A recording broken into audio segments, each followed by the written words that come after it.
So hey guys, this is Vaibhav, currently a second year MBA student at UMMC Safdarjung hospital Delhi. So जिनको मेरे बारे में नहीं पता उनको मैं थोड़ा सा ब्रीफली इंट्रोड्यूस कर देता हूँ अपने आप को, उसके बाद जो वीडियो है उसको शुरू करेंगे, ठीक है। तो मैंने नीट 2023 में ऑल इंडिया रैंक 59 स्कोर करके बीएमएमसी सफदरजंग हॉस्पिटल में एडमिशन लिया। और जैसा कि अब मैं सेकंड ईयर में हूँ तो मेरा फर्स्ट ईयर अभी खत्म हुआ है, जिसमें मेरे एनआर्ट, फिजियो, बायोकेम तीनों में मेरी डिस्टिंक्शन थी। अब डिस्टिंक्शन क्या होती है उनके लिए मैं बता दूं तो 75% मार्क्स से ज्यादा स्कोर करना डिस्टिंक्शन कहलाता है।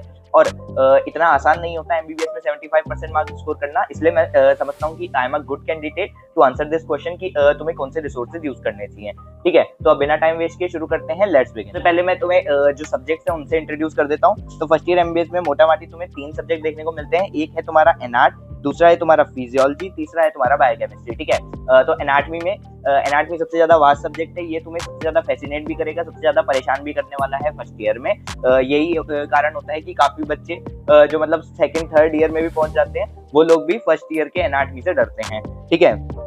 तो इसमें अगर मैं बताऊं कि ना इसमें इसको फर्दर 3 पार्ट में डिस्क्राइब करते हैं, जो कि है एक है तुम्हारा ग्रॉस एनाटॉमी, दूसरा आता है तुम्हारा एम्ब्रियोलॉजी, तीसरा आता है तुम्हारा हिस्टोलॉजी। जिसको तुम मेनली एनाटॉमी से जानते हो वो ये ग्रॉस एनाटॉमी ही होती है, ये बहुत वास्ट होता है। इसके कारण तुम क्या करते हो, ये एम्ब्रियोलॉजी और ये हिस्टोलॉजी को तो इग्नोर ही करने लग जाते हो।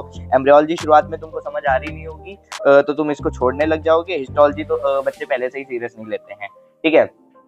इसके बाद दूसरी आती है फिजियोलॉजी। फिजियोलॉजी में जैसे तुमने 11th क्लास में ह्यूमन फिजियोलॉजी पढ़ी होगी, उसमें जो तुम्हारे 5-6 चैप्टर थे उन्हीं का अब ये थोड़ा सा डिटेल वर्जन है।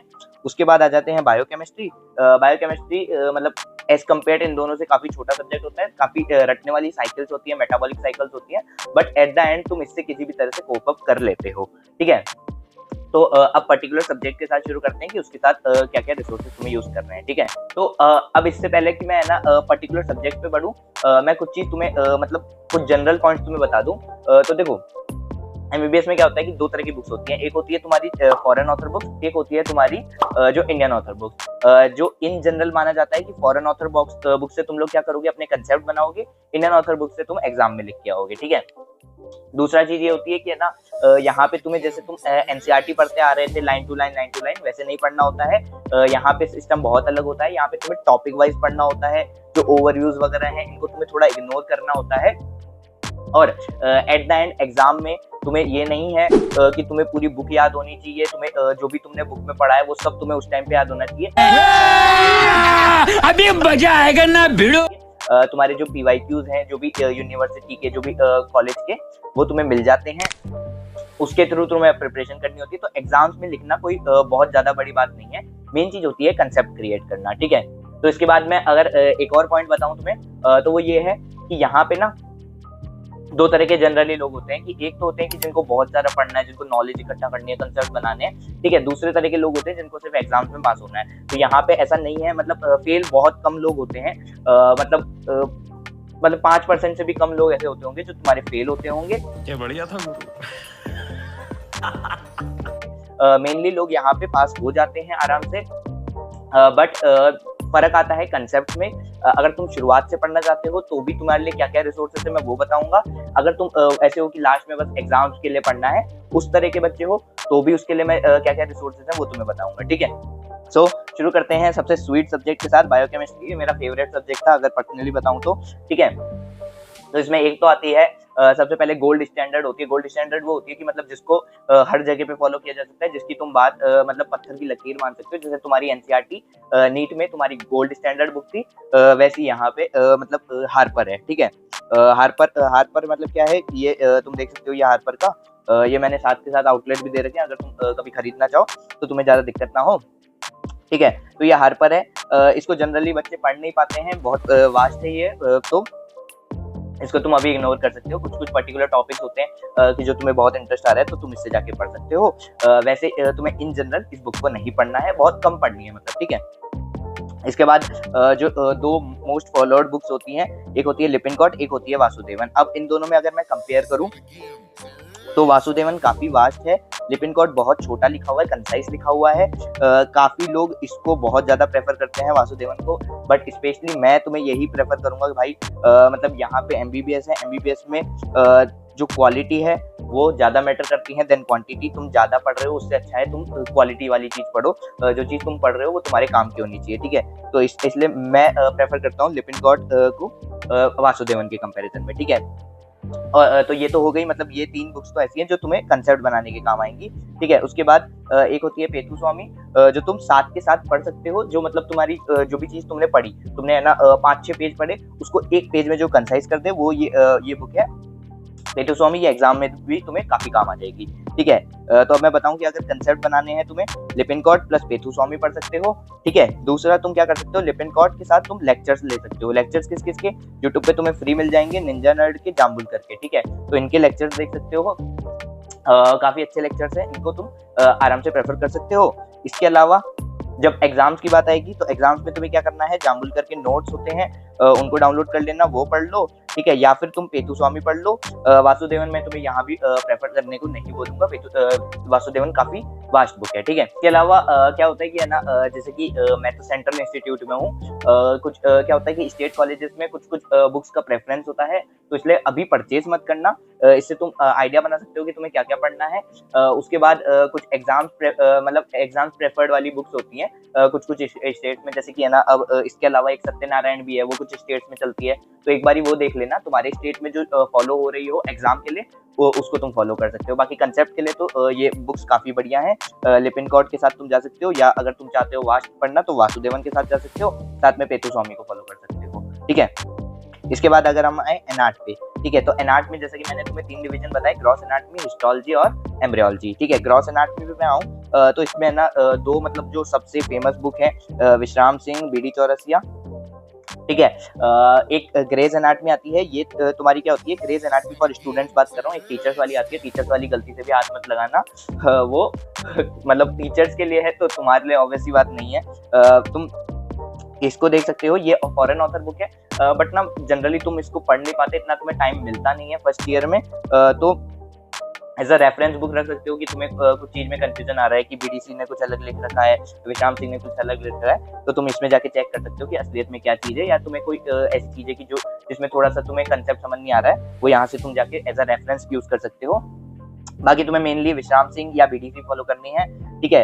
अब बीडीसी उसके अलावा एक और चीज होती है, एक और चीज मैं तुम्हें बता दूं, नेटर सेटलेस। नेटर सेटलेस बहुत बढ़िया बुक है, इसको तुम फॉलो कर सकते हो। इसमें क्या है कि तुमने जो देखा तो है ना, मतलब जो जब तुम पढ़ोगे तो बीडीसी और जो विश्राम सिंह है, इनके जो डायग्राम्स है वो तुम्हें इतने अच्छे से दिमाग में बैठ नहीं रहे होंगे, इसलिए तुम नेटर सेटलेस देख सकते हो। इसमें काफी मतलब 3D डायग्राम्स है जो तुम्हें काफी काम आएंगे अपनी जो मेमोरी है उसको स्ट्रॉन्ग करने के लिए, ठीक है। इसके बाद एक ये डिबेट रहती है विश्राम सिंह वर्सेस बीडीसी, तो भाई मैं तो ये कहूंगा पहले इस्तेमाल करें फिर विश्वास करें, ठीक है। तो दोनों पढ़ के देख लो, एक एक चैप्टर पढ़ो दोनों से, जो तुम्हें समझ में आ रहा है, जिससे तुम्हें अच्छा लग रहा है वो पढ़ लो। बट मतलब मैं खुद का अगर मैं अपना ओपिनियन दूं तो मैंने दोनों पढ़ी थी, बट मुझे विश्राम सिंह ज्यादा बेटर लगी, क्योंकि उसमें थोड़ा सा ऑर्गेनाइज वे में लिखा हुआ है, तो तुम्हारे लिए उसको याद कर पाना, तुम्हारे अपने मेमोरी क्रिएट कर पाना वो ज्यादा आसान होता है, ठीक है। इसके बाद अगर मैं बात करूं कि पढ़ना कैसे है, तो कंसेप्ट के लिए तुम्हें सबसे पहले लेक्चर्स लगाने होंगे। यहाँ पे डायरेक्ट बुक पढ़ के बहुत कम लोग होते हैं जो समझ पाते हैं, ठीक है। तो लेक्चर्स में तुम क्या फॉलो कर सकते हो, अश्विनी कुमार सर हैं, जो कि ऑब्वियसली बात है पेड में है, हमारे टाइम पे गुरुकुल पे पढ़ाते थे, अब शायद मैरो पे शिफ्ट हो गए हैं, तो एक बार वो तुम देख लेना, ठीक है, अश्विनी कुमार सर। उसके अलावा इसके अलावा तुम्हें क्या विश्राम सिंह पढ़नी है, नेटर सेटलेस है वो पढ़नी है। एक ऐप भी तुम्हारे लिए यूज होता है, जो कि है एनाटमी लर्निंग का 3D एनाटमी। अब ये पेड ऐप है, बट तुम समझदार लोग हो, तुम्हें पता है कि पेड को अनपेड कैसे करना होता है। बाप रे, ये तो धोती खोल रहा है, ठीक है, तो तुम जानते होगे, मैं ज्यादा आगे बताऊंगा नहीं। इसके अलावा न्यूरो एनाट है, न्यूरो एनाटमी में डॉक्टर नजीब बहुत बढ़िया है, उनके जो लेक्चर्स हैं वैसे वो पेड भी होते हैं, बट उन्होंने अपने यूट्यूब पे भी अपलोड करना शुरू कर दिए, तो मोस्ट ऑफ द लेक्चर्स उनके आ गए हैं, तो तुम वहां से उनको देख सकते हो अगर तुम बहुत अच्छे कंसेप्ट बनाना चाहते हो न्यूरो एनाटमी, ठीक है। इसके अलावा एग्जाम्स के लिए क्या करना है, एग्जाम्स में जो तुमने ये लेक्चर्स देख के नोट्स बनाए होंगे उन नोट्स को फॉलो करो, ठीक है। विश्राम सिंह, बीडीसी, इनमें जो तुमने हाईलाइट कर रखा होगा वो सब पढ़ लेना है। और सिलेक्टिव एनाटमी एक ये तीसरी बुक आती है, मतलब इन सब के अलावा एक और बुक आती है विश्राम सिंह की सिलेक्टिव एनाटमी। इसमें क्या होता है, एग्जाम ओरिएंटेड लिखा हुआ है, तो तुम इसको जाके भी पढ़ सकते हो अगर तुम्हें खासकर एग्जाम के लिए ही पढ़ना है, तुमने नोट्स वगैरह नहीं बनाए हैं कुछ भी, तो ठीक है। देन आ जाते हैं हिस्टोलॉजी पे। हिस्टोलॉजी के लिए एक ही बुक में तुम्हें बोलूंगा डिफॉर्ट्स, ठीक है। इसमें क्या होता है कि ना इसमें तुम्हें मेनली है ना क्या होना चाहिए, आइडेंटिफिकेशन फीचर वगैरह जो भी तुमने स्लाइड देखी, मान लो तुमने लीवर की स्लाइड देखी, उसमें है ना जो भी आइडेंटिफिकेशन फीचर वगैरह है वो तुम्हें याद होने चाहिए। बाकी इतना ज्यादा इसमें बुक मैटर करती नहीं है।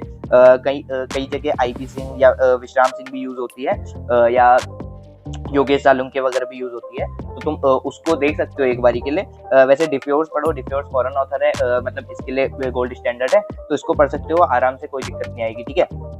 बाकी इसमें मेन चीज तुम्हें जो तुम्हें बता दी है, आइडेंटिफिकेशन फीचर वगैरह जो तुम्हारी स्लाइड्स हैं तुम्हारे कॉलेज की, वो तुम्हें अच्छे से पहचाननी आनी चाहिए, ठीक है। इसके बाद एम्ब्रियोलॉजी में बात करूं, लैंगमैन के अलावा चीजें फॉलो करने की जरूरत नहीं है, बाकी बुक्स थोड़ी वास्ट भी है। लैंगमैन कंसाइज भी लिखी हुई है, फॉरेन ऑथर है और गोल्ड स्टैंडर्ड है, तो तुम इसको आराम से फॉलो कर सकते हो, ठीक है। इसके अलावा अगर मैं आऊँ फिजियोलॉजी में तुम्हारे पास एक आती है गेनोंग, एक आती है गाइटन। अब इन दोनों को तुम क्या बोल सकते हो, गोल्ड स्टैंडर्ड बोल सकते हो, ये फॉरेन ऑथर बुक्स हैं, ठीक है। दिक्कत गेनोंग के साथ ये आती है कि तुम्हें गेनोंग ना शुरुआत में थोड़ी सी समझ नहीं आएगी। गेनोंग का जो लिखने का तरीका है थोड़ा सा टफ तरह से लिखा हुआ है, जबकि जो गाइटन है, गाइटन स्टोरी बुक की तरह लिखी हुई है, तो तुम्हें शुरुआत में अच्छे से समझ आएगी, ठीक है। तो क्या गाइडन ज़्यादा बेटर है एज कम्पेयर टू गेनोंग, but on the long term अगर तुम सोचो तो तुम्हें जो स्टोरी बुक है वो मतलब ये तुम्हें पढ़ने में बहुत आसान लगेगी, बट तुम्हें लॉन्ग टर्म तक याद नहीं रहेगी। इसलिए शुरुआत तुम करो गाइडन के साथ, जो तुम्हारी जनरल फिजियोलॉजी है वो तुम गाइडन से पढ़ो, धीरे धीरे गेनोंग पे शिफ्ट करने की कोशिश करो, मतलब दोनों से थोड़ा थोड़ा पढ़ के देखो। तुम्हें गेनोंग समझ आ रही है, बहुत अच्छा है, गेनोंग पे शिफ्ट कर सकते हो पूरी तरह से। गाइडन अगर कुछ चैप्टर्स हैं जो तुम्हें नहीं समझ आ रहे होंगे, ऑब्वियसली बात है, गेनोंग से गाइडन पे शिफ्ट कर लो, मतलब इन दोनों के बीच में तुम थोड़ा सा मतलब चेंज कर सकते हो, इंटरचेंज, जिससे तुम्हें ज्यादा समझ आ रहा हो, ऊपर से देख के देख लो, जिससे ज्यादा समझ आ रहा है उस पर तुम स्विच कर लो, ठीक है। बाकी जो गेनोंग है, गेनोंग में है ना डिसऑर्डर्स बहुत अच्छे दिए हुए हैं, डिसऑर्डर्स उसके देख लेना, डिसऑर्डर्स तुम्हें आगे भी काफी काम आएंगे, ठीक है। उसके अलावा अब ये दोनों बुक तो क्या होती है तुम्हारी मेनली कंसेप्ट के लिए होती है। अब इंडियन ऑथर पे आ जाते हैं, एक तुम्हारी होती है एके जैन, एक होती है जीके पाल, ठीक है। एके जैन का जो स्ट्रक्चर है लिखने का वो मुझे ज्यादा अच्छा नहीं लगता, इसलिए मैं प्रेफर करूंगा जीके पाल के लिए, एग्जाम के लिए तुम जीके पाल पढ़ सकते हो, ठीक है।